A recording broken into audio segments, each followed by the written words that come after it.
Mga disenyong hangos sa karagatan. Dito sumentro ang likhang obra ng hindi bababa sa 15 Pangasinan local designer.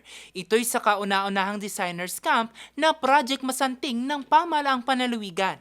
Dito, sinani sila ng Pangasinan grown at internationally known designer gaya ni Rian Fernandez. Madami talagang mga magagaling na designers dito. Kailangan lang talaga nilang minsan exert pa ng effort para at least mas makilala sila, hindi lang dito sa Pangasinan, kundi outside the province pa.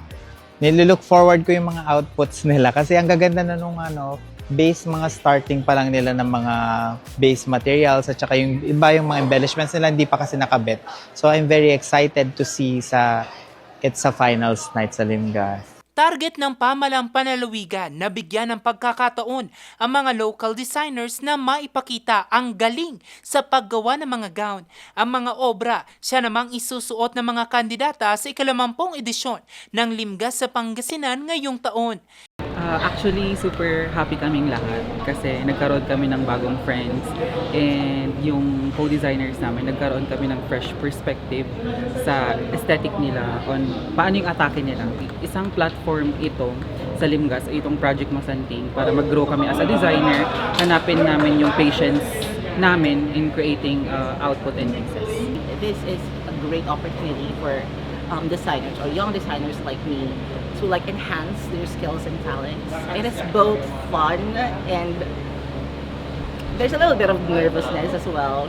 It's a designer's camp. So, Masanting is a Pangasinan word which means beautiful, maganda.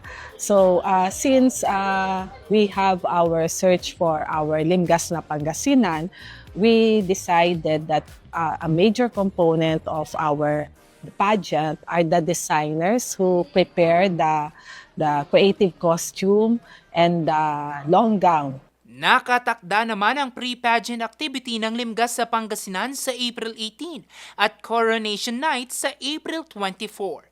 Jose Robert Inventor, RNG News.